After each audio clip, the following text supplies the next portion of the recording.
देखो बच्चों, कक्षा 10 बोर्ड परीक्षा 2023 देख के जाओ। 60 अंक पक्का है, फिक्स है, बता दे रहे हैं। निम्नलिखित में से पहला क्वेश्चन है, 100% आने वाला ये क्वेश्चन है। जितना वो क्वेश्चन बताया जाएगा, वो 10-15 क्वेश्चन जो बताया जाएगा आपको इंपॉर्टेंट है, सारे इंपॉर्टेंट है। आप लास्ट टाइम देख के जरूर जाइएगा, समझ के जाइएगा। पहला क्वेश्चन है, निम्नलिखित में कौन सा सहअभाज्य संख्याओं का युग्म है। इसका मतलब होता है, सहअभाज्य का मतलब को प्राइम होता है किसका, एक से अधिक फैक्टर है। इसका मतलब होता है 14 और 35 में हमको देखना है कुछ कॉमन मिल रहा है कि नहीं मिल रहा है। गुणनखंड कर लेना है, 7 दूनी 14, 7 पचे 35, ये मतलब को प्राइम, ये मतलब सहअभाज्य नहीं होगा। अब इसमें देखते हैं 31 और 93, 31 तियां 93 होता है, ये भी को प्राइम मतलब सहभाज्य नहीं होगा, क्योंकि इसका फैक्टर आ रहा है 32 में और 62 में। ये लास्ट में 2 है, ये इसका लास्ट में 2 है, ये 2 से कट जाएगा, मतलब एक से अधिक प्राइम आ जाएंगे, मतलब संख्या आ जाएंगी। तो क्या हो जाएगा, ये भी नहीं होगा। 18 और 25 में देखो, 25 का फैक्टर 5 गुणे 5 होता है, 18 का 2 गुणे 3 होता है। तो कुछ कॉमन में नहीं मिल रहा है, इसीलिए सहअभाज्य कौन सा ऑप्शन होगा, ये ऑप्शन हमारा सही होगा। ठीक है। अगला बच्चों क्वेश्चन है, समरूप त्रिभुज की विशेषता होती है। समरूप त्रिभुज का मतलब होता है बच्चों कि हम दो त्रिभुज बनाते हैं, एक त्रिभुज ABC बनाते हैं और एक त्रिभुज PQR बनाते हैं बच्चों। तो जो हमारा त्रिभुज बनता है ABC और PQR बराबर बनेगा, हम तो ऐसे हमारा बन गया है। तो इसमें एंगल बराबर कोण बराबर करना होता है और हमको भुजा बराबर करना होता है, कोण और भुजा दोनों बराबर। तो पहला ऑप्शन दिया कि उनकी संगत भुजाओं का समानुपातिक होना चाहिए, ये बात राइट है। दूसरा कह रहा है संगत कोण बराबर होना चाहिए, तो ये कोण भी बराबर होना चाहिए, मतलब दोनों ऑप्शन सही हैं। तो हमारा थर्ड ऑप्शन सही होगा, उपयुक्त में दोनों में से दोनों। ठीक है, हमारा आंसर सही होगा। अगला क्वेश्चन है बच्चों, cos 60 into cos 30 minus sine 60 into sine 30। इसको हम दो तरीके से कर सकते थे, लेकिन जब सिलेबस हमारा कट गया था तो सिलेबस में ये फॉर्मूला नहीं बताया गया था, लेकिन हम फॉर्मूले को बता दोनों तरीके से आपको बताएंगे। Cos 60 cos 30 minus sine 60 sine था। ये फॉर्मूला बन रहा है कॉस ए प्लस बी का। किसका बन रहा है formula, cos A plus B का बच्चों। तो ए प्लस बी का बच्चों फॉर्मूला बन रहा है। तो इसको हम, हमारे पास ए हमारा 60 है, बी हमारा 30 है, तो कॉस 60 प्लस 30 बराबर बच्चों कास 90 डिग्री। कास 90 का मान होता है बच्चों कितना होता है, साइन 90 का मान 1 होता है, तो कॉस 90 का मान क्या होगा, 0। तुम्हारा ऑप्शन 0 होगा। लेकिन अगर ये फॉर्मूला आपको नहीं याद है तो हम डायरेक्ट क्या करते हैं, मान रखेंगे। कॉस 60 का मान क्या होता है बच्चों, 1/2। साइन कॉस 60 का 30 का मान कितना होता है बच्चों, √3/2। माइनस साइन 60 का मान बच्चों √3/2 होता है, और गुणे साइन 30 का मान बच्चों 1/2 होता है। तो √3 1 के गुणा √3 करेंगे, 2 दूनी 4 माइनस √3/2 दूनी 4। देखो सेम आ रहा है, तो प्लस माइनस है, क्या कर देंगे, काट देंगे, तो क्या आएगा 0। तब भी हमारा ऑप्शन क्या होगा, 0 सही होगा। ठीक है बच्चों। अगला क्वेश्चन देखते हैं, दो बिंदुओं के निर्देशांक -8, 0 तथा 0, -8 के इन बिंदुओं से बने रेखाखंडों के मध्य बिंदु के निर्देशांक बच्चों। इसमें मध्य बिंदु पूछा है बच्चों, क्या पूछा है, हमारे पास निर्देशांक दिया गया और मध्य बिंदु पूछा है। तो मध्य बिंदु का फॉर्मूला होता है बच्चों, x बराबर x1 प्लस x2/2, कामा y बराबर होता है y1 प्लस y2/2 होता है। फल बच्चों हमारे पास निर्देशांक x1 y1 और x2 y2 दिया गया है बच्चों, वही मान हम लोग रख देंगे। x1 मान हमारा कितना है -8 प्लस x2 हमारा 0 है, तो बटे 2। इसी तरीके से y बराबर रखेंगे बच्चों, y1 कितना हमारा बच्चों माइनस, y का मान 0 है बच्चों, और y2 हमारा प्लस माइनस -8 है, तो बटे 2। तो -8 में 0 जोड़ते हैं बच्चों, क्या आता है -8 आता है, तो 8/2। वही चीज़ यहाँ करेंगे, 0 में से 8 घटाएगा तो -8/2। 2 चौक 8 -4, 2 चौक 8 -4, तो -4 कामा -4 यही हमारा ऑप्शन है। तो अगर ऑप्शन में होगा तो टिक लगा के आप लोग आराम से चले जाइएगा, नंबर बहुत आसानी से मिल जाएगा। ये सब इंपॉर्टेंट क्वेश्चन बताया जा रहा है बच्चों, आप लोग को सबसे ज़्यादा इंपॉर्टेंट क्वेश्चन ये सब पेपर में कई बार आए हैं बच्चों, ध्यान से देखते रहिएगा। अगला क्वेश्चन देखते हैं बच्चों, द्विघात समीकरण 2x² - 4x + 3 बराबर 0 का विविक्तर पूछ रहा है और फिर मूलों की प्रकृति पूछ रहा है। तो विविक्तर d बराबर हम लोग फॉर्मूला पढ़ा है b² - 4ac, यही फॉर्मूला है हमारा। तो बी स्क्वायर लिखा है, बी हमारा बीच वाला पद होता है, ए हमारा पहला पद होता है, सी हमारा लास्ट पद होता है। तो ये बी में हमारा 4 है, तो -4 का स्क्वायर माइनस 4 गुणे ए का स्थान पे 2 है और सी का स्थान पे 3 है। तो 4 का वर्ग करेंगे, -4 का वर्ग करेंगे 16 आएगा, 4 3 12, 12 दूनी 24। तो आंसर 16 में से 24 चला जाए कितना आएगा, -8 आएगा बच्चों। क्या आएगा, -8 आएगा। इसीलिए -8 जब आएगा तो अगर तो विविक्तर पूछ रहा है तो विविक्तर हमारा आंसर आ गया -8, लेकिन हमसे पूछ रहा है मूलों की प्रकृति बताइएगा, तो लिख दीजिएगा ये वास्तविक नहीं है, ये वास्तविक संख्या नहीं है। हमने पूर्णांक पढ़ा है, वास्तविक नहीं है। पूर्णांक होते हैं धन पूर्णांक, ऋण पूर्णांक, लेकिन ये वास्तविक संख्या रियल नंबर ये नहीं है। ऋण में रियल नंबर नहीं आता है बच्चों। अगला क्वेश्चन हम लोग बच्चों देखते हैं,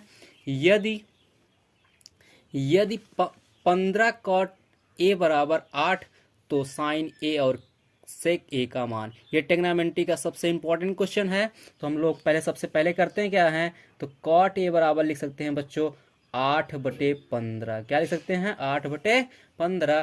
तुरंत एक छोटा सा समकोण त्रिभुज बनाते हैं, क्योंकि कॉट थीटा हमने लाल बटे कक्का से पढ़ा है, लाल बटे कक्का से पढ़ा है, उसी उल्टा कर दिया करो, लंब बटे कर साइन कॉस टेन, टेन का उल्टा कॉट होता है, तो आधार बटे कर हो जाएगा। क्या हो जाएगा, आधार बटे कर। तो आधार हमारा कितना है, 8 है, आधार बटे लंब, सॉरी बच्चों, आधार बटे लंब होता है, तो लंब क्या है हमारा, कितना है, 15 है। हमको क्या नहीं पता है, कर नहीं पता। क्या नहीं पता बच्चों, कर। तो हम कर का यहाँ फॉर्मूला लगा देंगे, कर स्क्वायर बराबर होता है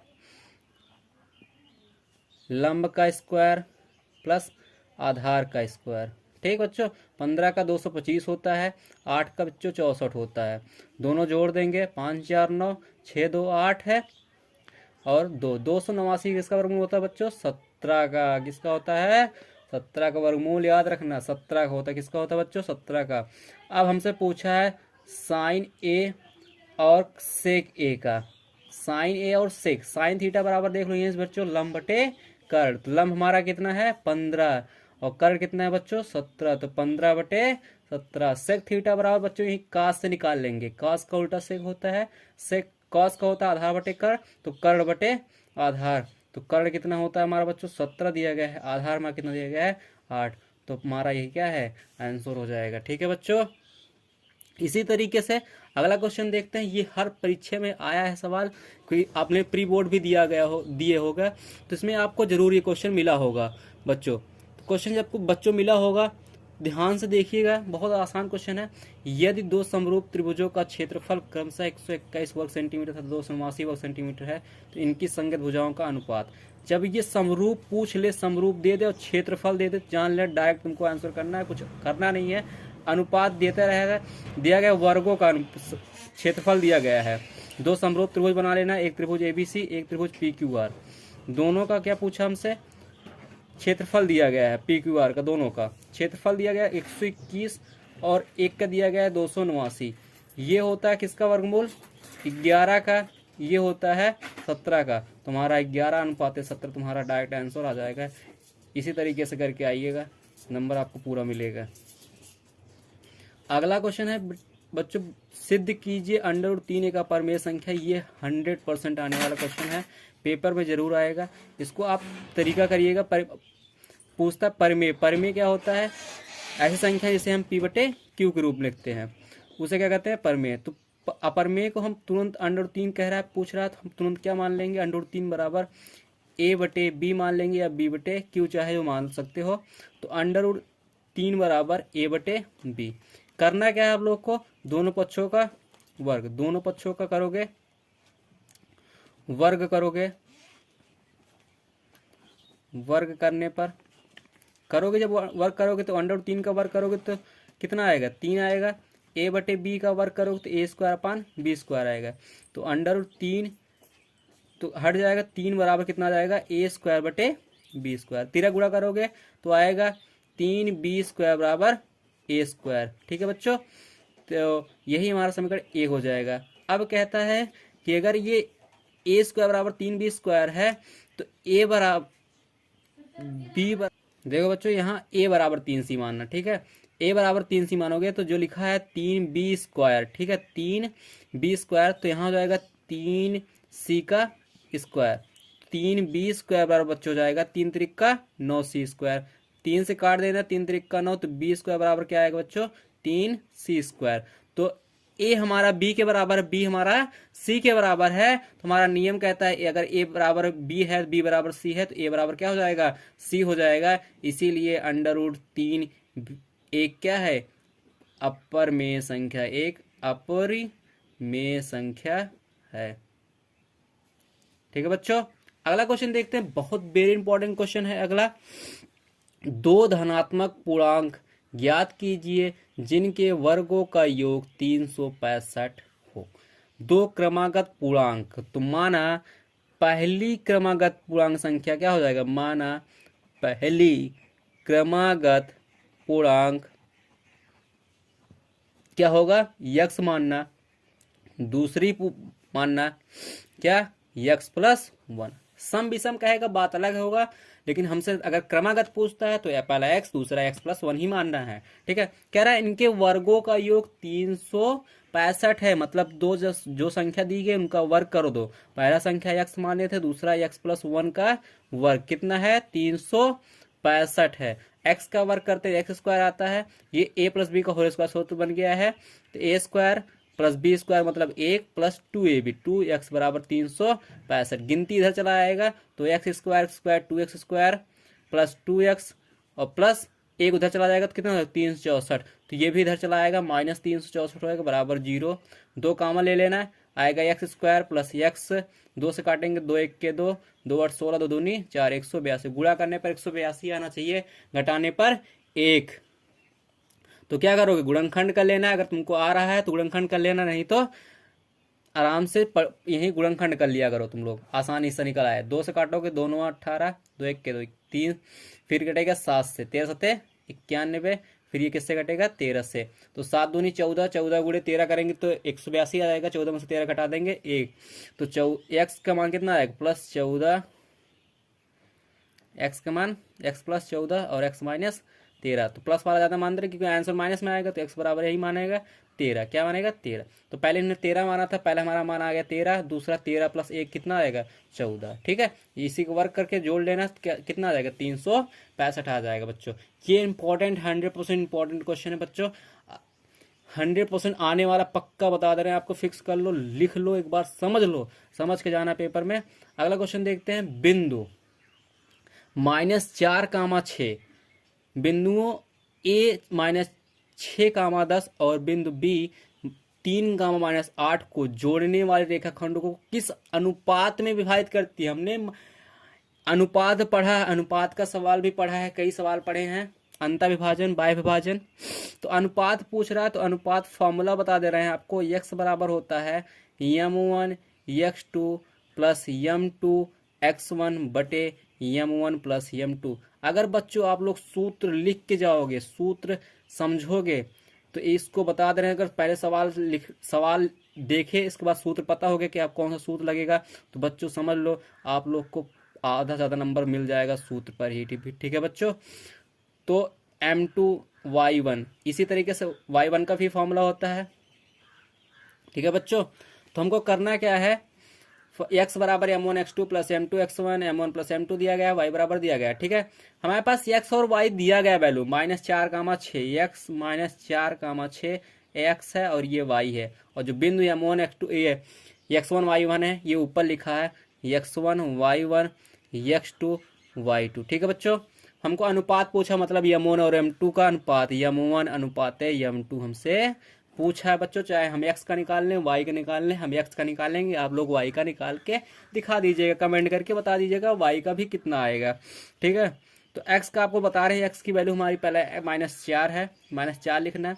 m1 नहीं पता, m1 कैसे लिख लेना, गुणे x2 कितना दिया गया बच्चों, x1 y1 x2 कितना दिया गया 3 दिया गया बच्चों, प्लस m2 नहीं दिया गया, नहीं पता, लिख लो ऐसे, x1 दिया गया बच्चों -6 बटे, तो m1 गुणे 3 + m2 गुणे -6 बटे m1 + m2, ठीक है। बटे 1 कर लेना तिरक गुड़ा, -4 गुड़े m1 करो कितना आएगा -4m1, फिर -4 गुड़े m2 करोगे तो कितना -4m2 बराबर 3 गुड़े m1 3m1, 6 गुड़े m2 करोगे माइनस प्लस माइनस माइनस होता है 6m2, ठीक है। m1 m1 एक तरफ करना है, m2 m2 एक तरफ करना है बच्चों। -4m1 ये प्लस है इधर आकर -3m1 हो जाएगा बराबर -6m2, ये माइनस उधर जाकर क्या हो जाएगा +4m2, ठीक है। माइनस माइनस प्लस 4 3 7 -7m1 बराबर माइनस प्लस माइनस होता है 6 में 4 के -2m2, माइनस से माइनस काट देना m1 अपान m2 बराबर m2 इधर चला आया, ठीक है, 2 अपने स्थान पर 2/7। तो बच्चों कितना ऑप्शन आ जाएगा m1 अनुपाते m2 बराबर 2:7, यही हमारा क्या है आंसर है। तो ये सब जितने क्वेश्चन बताए जा रहे हैं बच्चों इंपॉर्टेंट है, पेपर में जरूर आएंगे। तो हमने एक्स वाला कर दिया, आपने वाई वाला करके दिखाना है कमेंट में, ठीक है बच्चों। आपके लिए एक क्वेश्चन दिया गया है। अगला बच्चों क्वेश्चन है 11वां क्वेश्चन। देखो बच्चों क्वेश्चन अच्छे से पढ़िएगा, पहले ध्यान से पढ़िएगा। जब तक क्वेश्चन आप लोग पढ़ोगे नहीं, समझोगे नहीं, तब तक क्वेश्चन गलत नहीं होगा। अगर क्वेश्चन पढ़ के करोगे तो बता दे रहे 100% कभी गलत नहीं होने वाला। त्रिज्या 4.2 सेंटीमीटर वाले धातु के एक गोले को पिघलाकर 6 सेंटीमीटर त्रिज्या का एक बेलन बनाया जाता है, तो बेलन की ऊंचाई बताइए।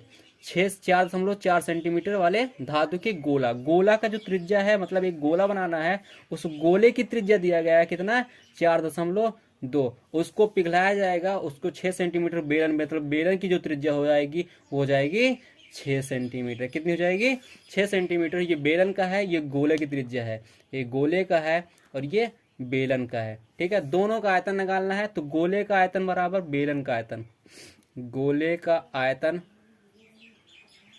बराबर बेलन का आयतन बच्चों। तो गोले का आयतन होता है सूत्र 4/3 पाई आर क्यूब बराबर बेलन का आयतन होता है बच्चों पाई आर स्क्वायर एच, ठीक है बच्चों। यहां से पाई कट कर देना आप लोग, 4/3 लिखना है। गोले की जो आयतन दिया त्रिज्या दिया गया था वो कितना दिया गया 4.2, तो 4.2 गुणे 4.2 गुणे 4.2 कर लेना बराबर ये जो इसका त्रिज्या दिया गया था 6 दिया, कितना दिया बच्चों 6 गुणे 6 दिया गया, ठीक है। 4 गुणे 1.4 गुणे 4.2 गुणे 4.2 करके, ठीक है। तो ये 1.4 गुणे काट देना 6 7 42 6 7 42 आ जाएगा, आप लोग को पूरा गुणा कर लोगे 2.474, ठीक है, ऊंचाई हमारी निकल आएगी। अगला क्वेश्चन बहुत इंपॉर्टेंट है, दी गई आकृति में छायांकित भाग का क्षेत्रफल ज्ञात करो जहां ABCD भुजा 14 सेंटीमीटर का एक वर्ग है। मतलब हमारे पास कितना वृत्त है वर्ग के अंदर, कितना है 4 है। तो पहले हम वर्ग का क्षेत्रफल निकालेंगे, वर्ग। और ये देखो ABCD पूरी भुजा दी गई है 14, अगर ये 14 सेंटीमीटर तो हमारी त्रिज्या कितनी हो जाएगी 7 हो जाएगी, सबकी 7 कितनी हो जाएगी 7 सेंटीमीटर त्रिज्या हो जाएगी, ठीक है। तो पहले वर्ग का क्षेत्रफल निकाल लेते हैं।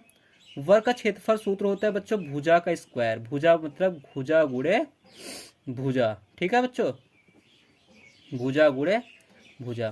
तो थोड़ी राइटिंग हमारी ठीक नहीं है, देख लेना, समझ लेना, मैथ में इतना चल जाता है।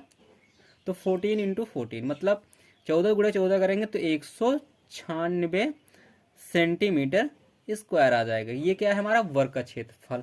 अब क्या करना है हमको, जो हमारे वृत्त बना तो उसका निकालना चाहिए क्षेत्रफल, तो वृत्त का क्षेत्रफल निकालेंगे। तो वृत्त का क्षेत्रफल आप लोग जानते हैं फॉर्मूला क्या होता है पाई आर स्क्वायर। पाई का मान आप लोग जानते हैं 22/7 होता है, त्रिज्या हमारे पास 7 दिया गया था, 7 गुणे 7, 7 से 7 काटेंगे 22 7 कितना होता है 154, कितना हो जाएगा 154, ठीक है। ठीक बच्चों, इसी तरीके से अब हमारे पास जो दिया गया है इसके अंदर वर्ग के क्षेत्रफल के, तो घटा देंगे, कितना घटा देंगे। अब कह रहा है छायांकित भाग का क्षेत्रफल, किसका क्षेत्रफल पूछ रहा है छायांकित भाग का क्षेत्रफल, ठीक है बच्चों। छायांकित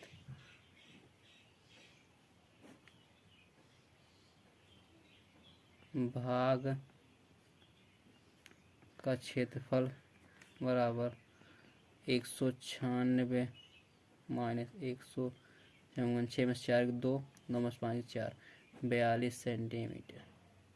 ठीक है बच्चों, देखो बच्चों एक थोड़ा सा गड़बड़ेशन हो गया था इसमें, हम ध्यान से देखे नहीं तो वृत्त का क्षेत्रफल जो दिया गया था पाई आर स्क्वायर, ठीक है 7, ये 7/2 क्योंकि ये पूरे का था, देखो ये पूरा वर्ग का दिया गया तो वृत्त ये पूरा कितना हो जाएगा 7 हो जाएगा। ब्यास है क्या क्या 7 है, ब्यास है, तो त्रिज्या हमारी 7/2 हो जाएगी। तो चारों के लिए हम निकाल देते हैं, तो 7/2 कर लो और गुणे 4 कर लो, तो सेम चीज वही 4 वृत्त है तो 4 से करोगे सेम 4 से 4 कट जाएगा, 22 27 चौगुना आएगा। आंसर हमारा सही है, ठीक है, बट हमसे थोड़ा मिस्टेक हुआ था, सॉरी आप इसके लिए ध्यान से दिए देखे नहीं बच्चों।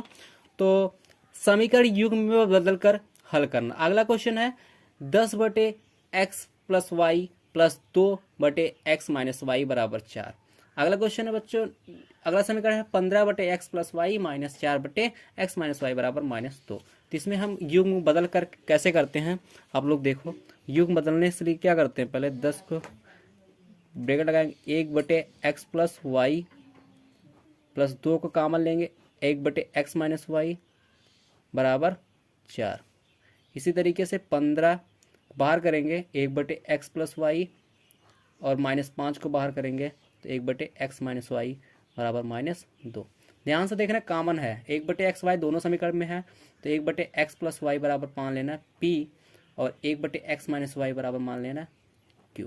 ठीक है, जब ये मानोगे तो हमारे पास दो समीकरण निकल के आएंगे, 10p + 2q = 4 और दूसरा हो जाएगा 15p - 5q = -2।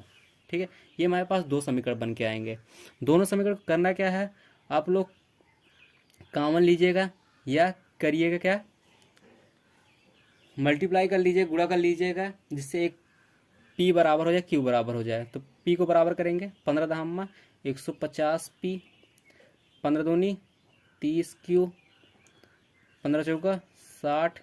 इसी तरीके 10 से करेंगे 150p, 10 बचे 50 - 50q बराबर 10 दूनी 20 - 20। ठीक है बच्चों, तो ये चिन्ह बदलेगा, प्लस है तो माइनस, माइनस है प्लस, माइनस है प्लस, ये कट जाएगा, प्लस प्लस जुड़ जाएगा, 50 और 30 कितना हो जाएगा 80q, ये भी 60 20 80 हो जाएगा। तो 80 80 काट लेना, q बराबर कितना आ जाएगा बच्चों, 1 आएगा। कितना आएगा, q बराबर 1। बहुत ज़्यादा इंपॉर्टेंट क्वेश्चन है, q बराबर 1 आ गया। इसी का q का मान समीकरण 1 में 2 में रख के p का मान निकाल लेना।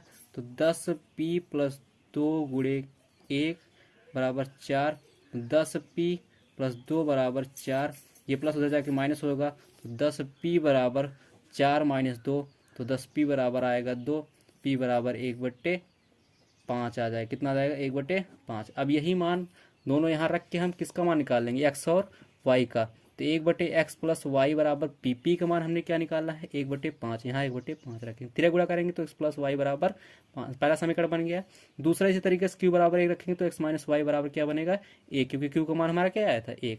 अब दोनों को सॉल्व करेंगे तो जोड़ लेंगे, 2x बराबर क्या है 5 1 6, 2 3 यही 6, x बराबर आ जाएगा हमारा 3। ठीक है, इसी तरीके से ये मान उठा के इस समीकरण में रख लेंगे तो x y बराबर कितना आ जाएगा -y बराबर आएगा x मान 3 - y बराबर 1, ये माइनस उधर प्लस हो जाएगा तो -y बराबर 1 - 3, तो -y बराबर -2, माइनस माइनस काट लेना है, y बराबर क्या आ जाएगा आप लोग बच्चों 2 आ जाएगा। क्या आ जाएगा बच्चों 2। ठीक है बच्चों, इसी तरीके से अब अगला करेंगे हम लोग क्या, अगला क्वेश्चन है बहुत ज़्यादा इंपॉर्टेंट है, ट्रिग्नोमेट्री ऊंचाई दूरी का सवाल जरूर आता है पेपर में और आएगा भी। भूमि के एक बिंदु से भूमि के एक भूमि बना लेना। क्या बनाओगे पहले फिगर, अगर फिगर बना लेते हो तो नंबर आपको मिल जाता है फिगर पे, ठीक, ऊंचाई दूरी पे। एक भूमि बनाना, भूमि के बिंदु P से 10 मीटर ऊंचे भवन, कितने मीटर ऊंचे 10 मीटर ऊंचा भवन बनाने ला। कह रहा है कितना मीटर 10 मीटर। ठीक है बच्चों, अब कह रहा है 10 मीटर ऊंचे भवन के शिखर पर एक ध्वज फहरा, इसके ऊपर भी एक क्या फहरा जाएगा ध्वज फहरा जाएगा। क्या फहरा जाएगा, तो पहले का एंगल हमारा कितना बना रहा था, 30 अंश। कितना अंश, 30। और इसके ऊपर एक झंडा फहराया गया था, ध्वज फहराया गया था, जिसका कितना कोण बना रहा था, वो 45 अंश बना रहा था। उसको हम मान लेते हैं ये होगा, और इसको मान लो एक्स होता है। ठीक है, तो चलो बच्चों, ये त्रिभुज ए बी सी डी लिख लेना। तो पहला वाला त्रिभुज ये बी सी डी करेंगे, त्रिभुज बी सी डी में करेंगे तो हमेशा लंब बटे आधार ही दिया रहता है। ट्रिग्नोमेट्री में ज़्यादा ऊंचाई दूरी सवाल में आपको tan ही मिलेगा। बस पेड़ और टूटा उटा वाला अगर सवाल क्वेश्चन आ गया तो कॉस साइन मिल जाएगा, नहीं तो नहीं मिलता है। तो tan पहला लगाएंगे हम 30 अंश, क्योंकि पहला हमारा था 30। जब हमारा पेड़ के ऊपर झंडा भवन का जो था, भवन कितना था हमारा 10/x। tan 30 का मान 1/√3 होता है, बराबर 10/x। तो x का मान कितना आ गया, 10√3। √3 का मान हम लोगों ने पढ़ चुका है 1.732। तो गुणा कर लोगे आएगा 17.32। x का मान हमारा आ गया। ठीक है, इसी तरीके से अब tan 45 लगाएंगे। क्या लगाएंगे, tan जो झंडा फहराया गया तो उसकी लंबाई देखेंगे तो वो कितना था, 10 + a बराबर x। tan इसलिए डायरेक्ट लिख दिए क्योंकि tan 45 का मान क्या होता है, 1 होता है। तो 1 से किसी चीज़ का गुणा करेंगे तो कितना आएगा, 10 + a/x। तो 1/1 कर लेंगे तो 10 + a/x। धीरे गुणा करेंगे x बराबर वही 10 + a आ जाएगा।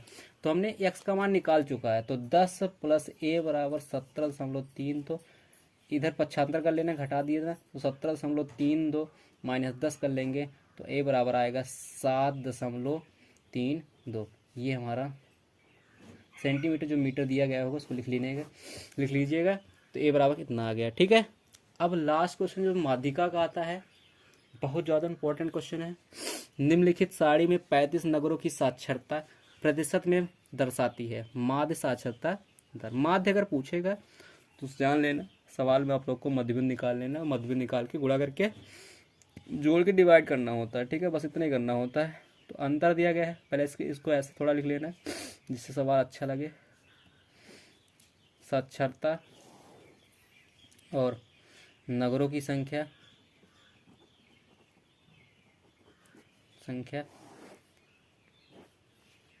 बच्चों 45, 55, 65, 65, 65, 75, 75, 85 और 85, 95। ठीक है बच्चों, नगरों की संख्या 3, 10, 11, 8, 3 दिया गया है। ठीक है, निकालना फटाक से क्या है, मध्य बिंदु। इसका क्या निकाल लेना है, मध्य बिंदु। मध्य बिंदु निकालने का तरीका होता है दोनों को जोड़ लो, जोड़ के क्या कर दो, आधा कर दो। क्या कर दो, आधा कर दो। तो 55 और 45 कितना होता है, 100। 100 का आधा 50 होगा। इसी तरीके से कितने कितने का अंतर है उतना जोड़ते थे। 45 10 10 का अंतर है। 50 10 60, 60 10 70, 70 10 80, 80 10 90 का लेना। और इसको fx मान लेना, f इसको x मान लेना, f इंटू एक्स कर लेना। ठीक है, तो अब गुणा कर लेना। होता क्या है, 50 और 3 का गुणा करेंगे 150, 60 दहामा 600, 11 से 70, 770, 8 28 64, 640, 9 3 27, 270। अब जोड़ लेना, 0 7 4, 11 7 18, 18 5 23, 3 हासिल आया 2, 6 2 8, 8 7 15, 15 6 21, 1 22, 22 2 24, 2430। तो समांतर माध्य बराबर सूत्र होता है, मतलब माध्य बराबर सिग्मा fx अपान n। सिग्मा fx का मतलब इसको जोड़े थे हम लोग 35, हमारा सवाल भी दिया गया था 35 नगरों की साक्षरता। तो 2430/35। पहले 5 से काट लेना, 5 7 35, 5 20। इसके बाद 55 5 40, 5 6 30, 486/7। कितना, 486/7। 7। अब आप लोग क्या करोगे, भाग दोगे 786, भाग कितना करोगे 7। तो 786 भागे 7 आप लोग कर लेना है बगल में कहीं अपने रफ कार पे, और उसको काट जरूर देना है क्योंकि नहीं गलत हो जाएगा। 7×6 = 42, 7 से तो 49 ज़्यादा होगा, 7×6 = 42, घटा देंगे 6, 7 6 7 8 56, 7 9 63, 7 9 63, ये आ जाएगा आपका 69.3 आएगा। 7×3 = 21, 7×4 = 28, 69.4 मैंने 69.4, यही हमारा आएगा माध्य साक्षरता दर का। ठीक है बच्चों, तो बच्चों देखो कितना आया 69.4 बच्चों। तो ये जो इम्पोर्टेंट है 24/30/35, 486 आया, 486 को हमने 7 से भाग दिया, इसके बाद आया 6, कितना आया भाग दिया तो 69.4 आया बच्चों। तो ये हमारा लास्ट क्वेश्चन था। जितना क्वेश्चन आपको 15 क्वेश्चन बताया गया है, बता दे रहे हैं बच्चों, अगर 70 क्वेश्चन का पेपर आता है, 70 में आपको 60 नंबर जरूर मिलेंगे अगर इसी तरीके से आपने समझा होगा क्वेश्चन को। जो समझा समझ के अगर पढ़ोगे तो बच्चों सब क्वेश्चन इसी टाइप का आएगा। यही भी आ सकता है, हम गारंटी नहीं लेते, लेकिन तब भी 70 में आप लोग 60 नंबर जरूर पाएंगे बच्चों। तो अगर आपको अच्छा लगा होगा तो कमेंट करके बताइएगा सर अच्छा है, बहुत अच्छा है। इसी तरीके से साइंस का, इंग्लिश का हम आपको पेपर बना के देंगे, वीडियो बना के देंगे। ठीक है बच्चों, तो और कमेंट करके बताइएगा कैसा है, और अगर अच्छा हो तो चैनल को सब्सक्राइब कर लीजिएगा, बेल आइकन को दबा लीजिएगा, क्योंकि नोटिफिकेशन जैसे हम वीडियो डालें आपको नोटिफिकेशन पता चल जाए। चैनल को सब्सक्राइब जरूर करिएगा बच्चों। धन्यवाद।